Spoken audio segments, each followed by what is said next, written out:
নমস্কার। তাহলে বন্ধুরা, আগের ভিডিওতে আমি শুরুতেই বলেছিলাম আমি teacher of English, English teacher নয়। আজ আবারও সে একই কথা বলছি। Welcome to this video in teacher of English, English teacher নয়, সাধারণ শিক্ষক, সাধারণের শিক্ষক।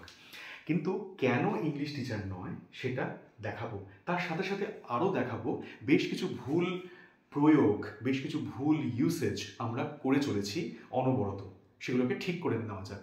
শুরু করা যাক। প্রথমত দেখতে পাচ্ছ ইংলিশ টিচার লেখা আছে। ইংলিশ টিচার লিখে এটাকে ক্রস করা আছে। ইংলিশ টিচার কেন বলবো না? ইংলিশ টিচার হচ্ছে সেই টিচার যার নেটিভ টাং ইংলিশ, মানে সে ইংল্যান্ডের রেসিডেন্ট, তার ভাষা ইংলিশ। তার মানে সে ইংলিশ পড়ায় এমনটা নয়। এটা কিন্তু maths teacher, science teacher, arts teacher তার সাথে যাবে না, সেগুলো সব ঠিক আছে। কিন্তু এটা যখন ল্যাঙ্গুয়েজ, তখন আমি বলতে পারি সে ইংলিশ টিচার নয়, বরং বলতে হবে টিচার অফ ইংলিশ।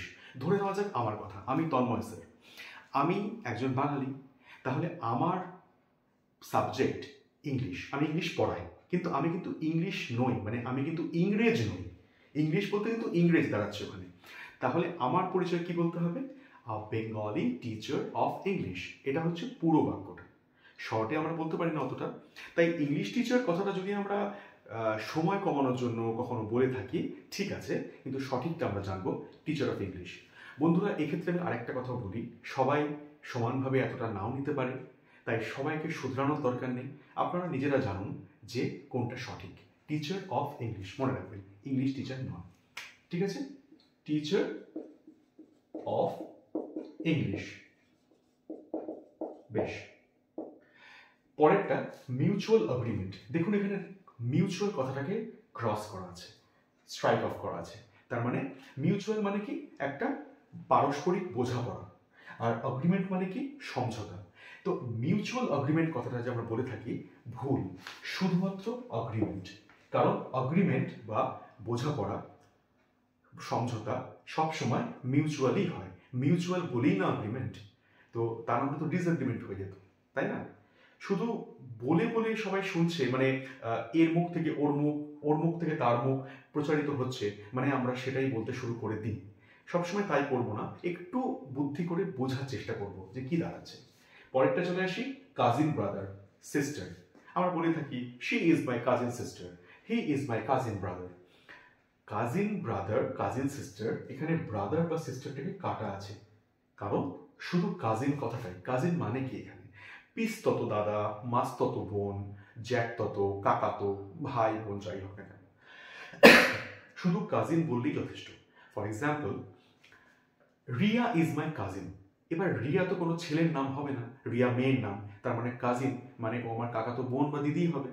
বা বলা হলো রাজ ইজ মাই কাজিন, তার মানে রাজ তো কোনো মেয়ের নাম না, রাজ তো ছেলের নাম। তাই রাজ ইজ মাই কাজিন ব্রাদার বলার দরকার নেই, রাজ ইজ মাই কাজিন। জানতে পারলাম। পরেরটা, kindly requested, this is you are kindly requested, this is my kind request. তো বন্ধুরা, রিকোয়েস্ট সবসময় কাইন্ডলি হয়, ঠিক আছে? রিকোয়েস্ট সবসময় কাইন্ড হয়, কাইন্ডনেস আছে বা একটা কাইন্ড আপিল আছে, তাই ওটা অনুরোধ, রিকোয়েস্ট। তাই আলাদা করে রিকোয়েস্টের সাথে কাইন্ডলি বলার দরকার নেই। আমি বলছি না, ইংরেজি ব্যাকরণ বলছে বা ইংরেজি ভাষা বলছে এটা।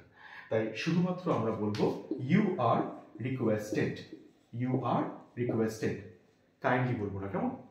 আচ্ছা, পরেরটা চলে আসি, হোয়াট টু ডু। আমরা মাঝে মধ্যে বলে থাকি এটা, যে ভেবেছিলাম যাব, কিন্তু এখন দেখা যাচ্ছে হচ্ছে না প্ল্যান মতো। হোয়াট টু ডু, হ্যাঁ কি করবো বল, আর কিছু করার নেই, হোয়াট টু ডু।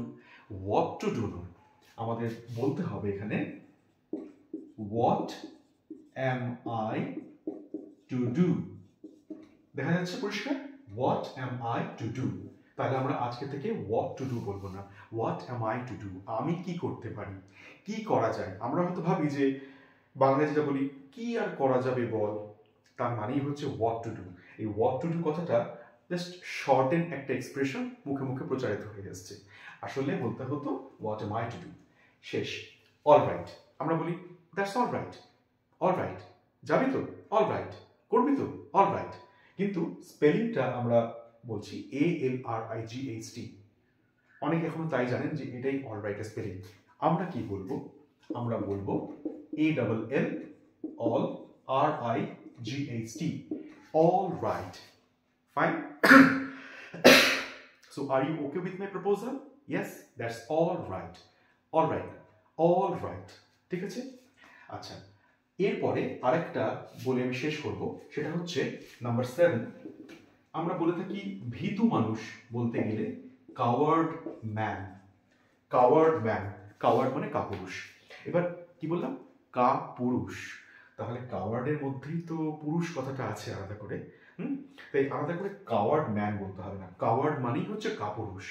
এবার কাপুরুষের মতো একজন ব্যক্তি যার মধ্যে কাপুরুষতা আছে, যে ভীতু, ভয় পায়, সাহস নিয়ে ফেস করতে পারছে না, তখন সেক্ষেত্রে বলতে হবে আমাদের cowardly man. He is a cowardly man, Arun is a cowardly man, Vijay is a cowardly man. কিন্তু অথবা Vijay is a coward. You are a coward. You are a cowardly man না, you are a coward. But Rajiv is a cowardly man. বোঝা গেল? এই যে 1 2 3 4 5 6 7 আমরা এরকম কয়েকটা দৈনন্দিন জীবনে ব্যবহৃত কয়েকটা ভুল প্রয়োগ শিখে নিলাম, তার সঠিক প্রয়োগটাও জেনে নিলাম। এখানেই শেষ নয়, এরকম আরও রয়েছে। যদি আপনারা মনে করেন যে আমি আগামী ভিডিওসগুলোর মধ্যে আরও এরকম অনেক প্রয়োগ আপনাদের সামনে তুলে ধরবো, তাহলে অবশ্যই চ্যানেলটা সাবস্ক্রাইব করে বাকি ভিডিওসগুলোর জন্য আপনি নোটিফিকেশন দিয়ে নিন, বেল আইকন প্রেস করে ভিডিওটাকে একটা লাইক করবেন, এবং যদি মনে হয়ে থাকে যে আরও ভিডিও করা যেতে পারে, তাহলে অবশ্যই কমেন্ট বক্সে জানাবেন যে আর কি কি বিষয় আপনাদের পছন্দ রয়েছে। এর সাথে বলে রাখি, এইগুলোকে থেকে আমি কী বলবো? ভুল প্রয়োগ তো বাংলায় বললাম, কিন্তু বিষয়গুলো তো ইংলিশ নেই, তাহলে আমাকে ইংলিশে কি বলতে হবে? সবশেষে এটাই বলছি, এগুলোকে আমরা বলতে পারি আনইংলিশ। আনইংলিশ এক্সপ্রেশন বা আনইংলিশ, দিস আর দ্য আনইংলিশ এক্সপ্রেশনস বা আনইংলিশ অ্যাপ্লিকেশনস। হয় অ্যাপ্লিকেশন বা এক্সপ্রেশন, যে কোনো একটা বলতে পারি। ঠিক আছে, চলে আসছি পরের ভিডিওতে আবার এরকম বেশ কিছু তথ্য নিয়ে। ততক্ষণ ভালো থাকবেন, নমস্কার।